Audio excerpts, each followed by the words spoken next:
Hey there, it's Amanda here, just jumping on to do a quick live to share with you what I'm calling my wacky week from lack of sleep. And I honestly didn't know what was going on earlier this week. Things were glitching in my brain and it was really frustrating. And it wasn't until I realised it was lack of sleep that was causing it that I got things back on track. But I just wanted to share with you what I experienced this week because A, it was funny, but B, a little concerning because I went, what on earth is this? I mean, I live a really organised life, a simply organised life. And I'm a bit of a scatterbrain. Oh, hi, darling. I'm a bit of a scatterbrain. So for me, I tend to do wacky things generally. But because I live funny, I was laughing at myself. And what I realised from this was just how important sleep is in our routine, with ideas running through my head. And it happens a lot. But I thought, you know what, I want to harness this. So instead of just laying there thinking about all the things I'm thinking about, I'm going to actually jot them down, journal it down, so when I wake up in the morning, I can take that information and run with it. Which sounded like a really great idea, and it was working for me, so I thought, until I realised that taking time to write in the middle of the night, like actually coming out of my sleepy state, grabbing a pen and paper and writing it down, spending about 15 minutes to do that, was really affecting my sleep cycle. And what was happening in the days to follow, which I didn't realise initially, was, I would call it glitching. My brain just was completely malfunctioning at certain times. An example was, I think it was Tuesday night, roasting lid, so you just whack the barbie on, throw the potatoes in their jackets on the barbecue and let them go. So I did, like I always do.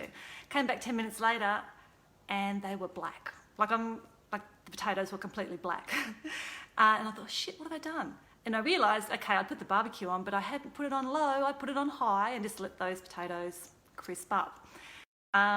Solution to that was, I'll just scrape it on the grill on the barbecue, but the potatoes kind of fell apart.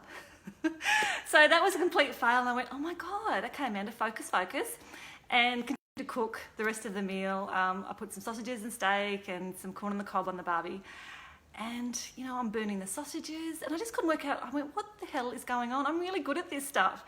And so the next day, this got even worse. The next day I ran a few errands and I had to go to a shoe shop and return some shoes because, well, it's another funny story. I bought two shoes, one a size 8 and one a size 9. So of course that's not going to work. I discovered that after I wore the shoes. Anyway, I had to return the shoes, go to the bakery and fill up the car with fuel. Okay, 3 things, not a huge list, I can get it done. So off I go, return my shoes, go to the bakery, it's all going great. And then I go to fill up the car with fuel and again my brain's glitching. I used to use the fuel card at the Caltex. It's automated in my brain. But this day I went to just our local service and I used to take my old car there for like a decade and my old car is a diesel. New car's unleaded.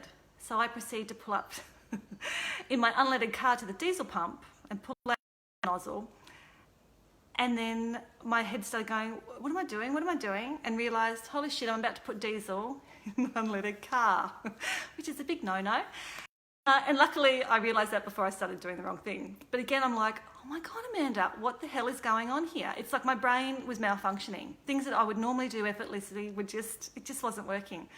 So later that afternoon, after I confessed to my husband about all these blunders, I started thinking, what on earth is going on? And I realised, I went, you know what? I think I'm more tired than I realise. I don't think I've actually acknowledged that having that sleep at night is making me so tired. Not only am I tired, but my brain's glitching, like in ways I've never experienced before. And it just got me thinking, I've been working with a few clients recently and we've been talking about children's sleep schedules and how sometimes when that's often a sign that they're not getting enough sleep, that maybe we need to re-look at their bedtimes. And it's no different for adults. If we don't get enough sleep, our brains don't function properly either. We can be just... And after this week, I am going to make it a priority to get really good restful sleep, have a nice long slumber and wake up feeling refreshed because, oh man, it's been a crazy week. And, it's been a learning lesson for me. I just wanted to share that because I think we underestimate how much our bodies need that sleep and how good it is for us. Anyway, that's my confession for today. Even an organised girl like me can muff it up some of the time. And it's not the end of the world, it's simply a matter of going, holy moly, what's going on? And if it's sleep, go to bed early, get a good night's rest, and feel great the next day. Okay, that's my confession for today. And I hope you enjoyed that. And I'll see you in the next video. Bye.